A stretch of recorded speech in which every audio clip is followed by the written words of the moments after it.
For quite some time, a lot of you guys have been asking for a Red Deer Great One guide here on Cuatro Colinas, and without having a Red Deer Great One over the last couple of months, I never really felt qualified to do such a guide, but now that we've gotten our Great One, I thought it was appropriate to come here to Cuatro and do that guide. So there are going to be 3 basic points that we'll cover in this video: the locations and time for hunting red deer, obviously, the setup for being as efficient as possible, and the kind of strategy for grinding for a Great One red deer. And we'll start off with the time because that is the simplest thing. I recommend hunting pretty much anything in their drink time, and red deer drink time on Cuatro Colinas is 6 to 10. Now, one important thing to consider when grinding for a zone is that not all animals have exactly the same drink time.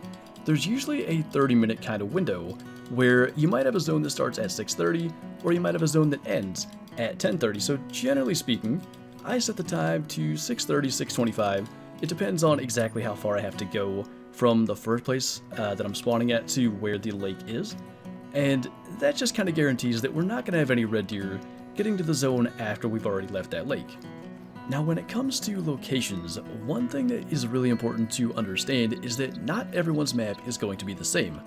I may have red deer at lakes that you don't, or vice versa, so generally speaking, I recommend checking literally every body of water on Cuatro Colinas during that 6 to 10 window, just to see where your red deer are. But over the course of this video, the lakes that we'll be focusing on are what I consider the 5 best lakes, where generally I get at least 2 stags per run, usually 3 or 4. And as you can see on this map, I've basically set it up to where the green locations are those lakes where every single run I'm killing 2 to 3, maybe even more stags. The yellow locations sometimes have more than 1 stag, but every time they'll have at least 1. And the red locations, some runs they have a stag, some runs they don't. I tend to try to check as many of those as I can, but I save those for the end of the run. If I don't make it to one of those lakes, it's not really that big a deal. So now let's talk about setup. Generally speaking, once you've found all of the locations where your red deer drink, what you want to do is set up tents about 200 meters from the locations where the red deer are at on the lake. So in this case, we've got red deer out here 220 meters or so, and I've got about a 50 meter buffer back to where my tent is, 30 meters plus the extra 20 out beyond 200, just in case they drink a little bit closer to the tent. Basically, the reason for that is if you spawn at a tent or an outpost and you're within 200 meters of an animal, you actually will not be able to see them until you get beyond that 200 meter range. I'm not exactly sure why that is, but you don't want to be placing your tents too close to where the red deer drink, or you'll spawn in and just not even see them. The next thing is, if you can't afford it, you want to set up tripods, or if you've got a location like this where there's already a permanent blind, use that to avoid causing too much hunting pressure. This lake is a fantastic example of exactly why you want to do that. If we look around here, there are 3 stags all stacked in here, and very often we'll get 4 or 5. If you shoot more than 3 animals in one zone, you'll delete that zone and they'll actually move it to somewhere else, and that is something you do not want to happen. Once you've set everything up, if you're deleting zones and causing your red deer to move, you're just going to really reduce your efficiency. That said, red deer will still move on their own. You don't necessarily have to end up deleting the zone. Sometimes they just decide to move their zone to another location. Usually it is after shooting a fair number of red deer, but on occasion, for seemingly no reason whatsoever, they just kind of go somewhere else, so you do have to be willing to adapt your setup. If you're basically leaving all your stuff exactly where it is, and more or less letting the red deer dictate your routine, you're sacrificing some of your efficiency rather than just moving that setup, which maybe takes a little bit of time, but in the long run will end up saving you a lot more time. Now again, if you can't afford it, setting up several tripods at the same lake can be extremely useful. It is fairly obvious, I think, that red deer can drink at multiple different locations at the same lake, and sometimes you want different tripods to deal with that. In this particular case, there is only 1 hind here right now, but sometimes I get stags here as well, and I want a tripod in this area to deal with any stags that might be there, and just for the sake of showing it, we'll take the hind down and move on to our other tripod. The issue is, if we were to use this tripod to shoot red deer that are 300-ish meters away and through the brush, oftentimes we're probably not going to make the best shots, or we might even simply miss some and not get those respawns. And again, in my opinion, any grind, but especially a Great One grind, something that is so rare, is all about efficiency. You want to be as efficient as possible, and if running 100 meters is going to make my shots more effective, more accurate, and is going to allow me to bring more red deer down quickly, that is something I'm going to do every time. By the way, it also helps when there's a level 9 red deer at the lake to kind of limit the range that you're shooting, just to make sure you bring him down. So what we want to do here is confirm he is over 200 meters. Another really good trick is to note, any animal beyond 200 meters is just not going to hear your gunshot, so we can take these guys out.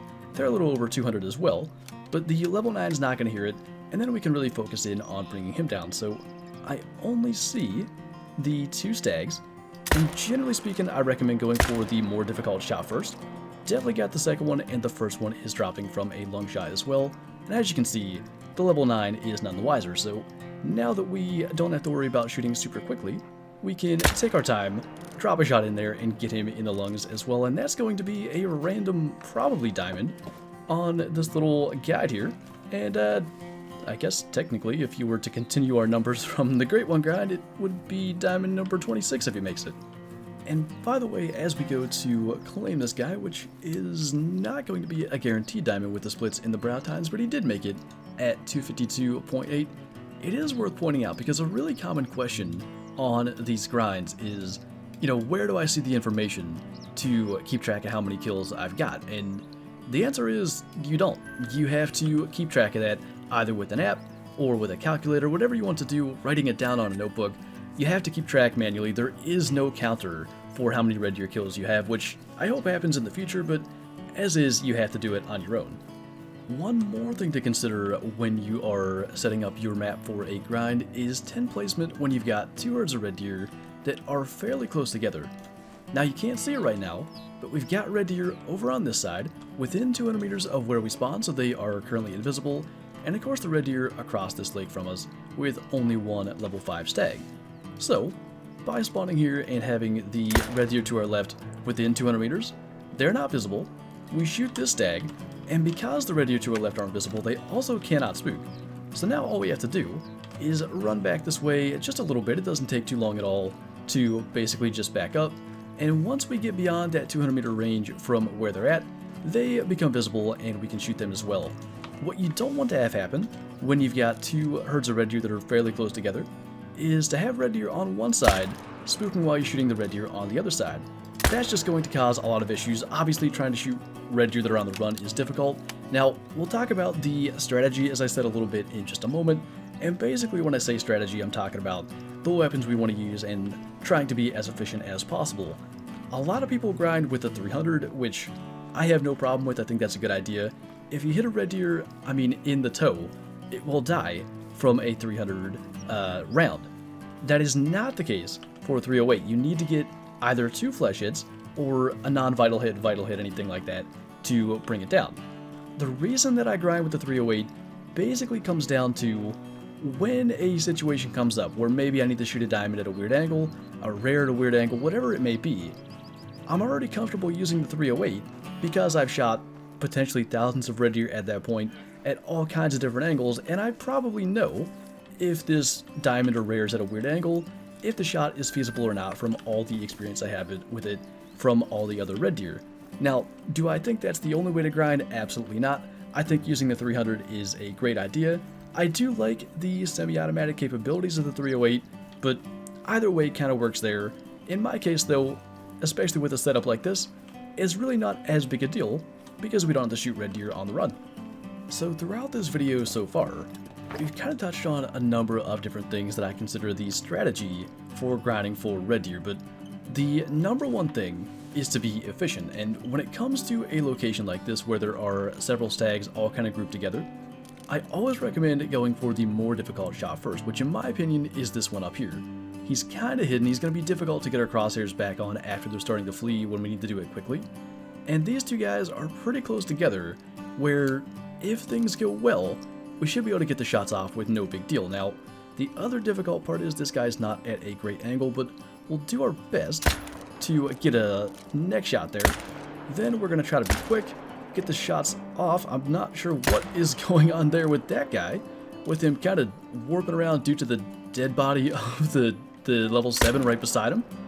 But one additional shot, I think the first one was a lung, and all 3 of those stags are down despite the really strange difficulties we had in doing so. Now sometimes we do have other stags at this lake, not really so important for the strategy part, but I wanted to make sure that we're not leaving anything off.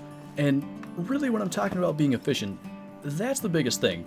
Again, I don't want a red deer that ends up running off if I can help it. If we can bring all the stags down as quickly as possible, then we're going to be moving on to the next lake, getting more lakes, getting more red deer per run. You have that limited window on Cuatro Colinas of about 1 real hour. The time scale in Call of the Wild is 4 times faster than real time, so when you've got that 4-hour drink window of 6 to 10, it's 1 real hour.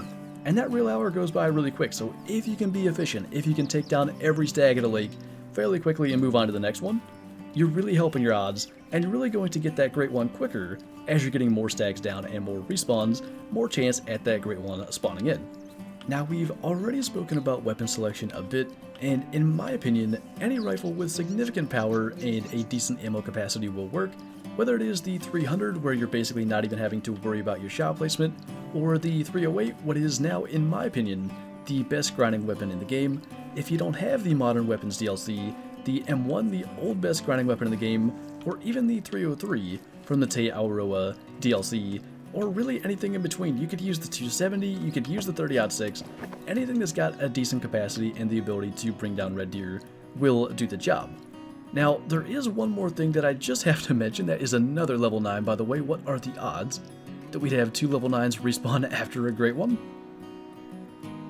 Well, maybe that does mean what we're doing is working. I was going to kind of downplay this right here. What we started doing at the end of my great one grind was essentially leaving any stag with the minimum weight estimate. Now, for red deer, the minimum weight estimate for a male is 150 to 180 kg, and as you can see, we've got 2 of those here, a level 4 and a level 2. Do I really think that was what got our great one to spawn? Not really. I think in all likelihood it was a coincidence that it happened so quickly. But I do have to say, looking at what is, I think, our 3rd level 9 since we've done it, plus of course a great one, maybe there is something to it. So if you're like me and you like to kill as many red deer as possible on these runs to feel like you're getting as much done as possible in as short a period of time, I don't think there's anything wrong with shooting every single red deer regardless of the size.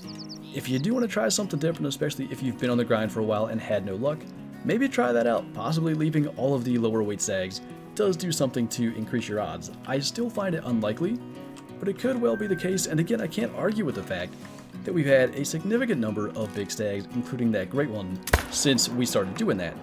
So again, it comes down to just leaving level 2 or 3 stags or level 4s with that minimum weight estimate, and really that is only an arbitrary kind of limit to put on what red deer we choose to shoot, just down to the fact that it is that minimum estimate. I don't know when it comes to other grinds if you should look for the minimum estimate or what to do. Really, it was kind of a last-ditch effort to do something different in a way to change it up after more than 5,600 kills on my own grind. I think now is probably a good time to say, I don't recall ever having 2 diamonds on the same run, and we've just done it with a 252 and a 254. We've had 2 level 9s in the same video before, but they were never on the same run, and even on streams where we've had 2 level 9s, they weren't from the same run, or at best, one of the level 9s trolled. So again, I can't speak to how effective it really is leaving the lower weight estimate stags. I've only had about 160 kills since doing that, but 3 level 9s and a great one over the course of 160 kills is way better than my results from anything else. Generally, it was close to 1 level 9 every 250 to 300 stags, and at the rate we're going now, it's more like 1 every 50 or 60 stags. So what I'll leave you with when it comes to whether or not to shoot a minimum weight estimate stag, give it a shot, try for yourself, and see what you think. It's not going to hurt either way, and if you're not seeing any change, go back to shooting everything. That would be the most efficient way, as I talked about earlier, but I do think it's worth a shot, and it's something I'm probably going to experiment with going forward as it seems to maybe produce results. But anyway, that is officially going to do it for this guide. Go figure, getting 2 diamonds in a red deer hunt where it wouldn't matter what we would have gotten. But maybe that helps to kind of prove the point that this works. And as always, if you have any questions whatsoever in regards to how to do this, how the setup works, how any of it works, feel free to leave those in the comments below. Thank you guys for watching. Good luck on your Red Deer Great One grind, and I'll see you next time.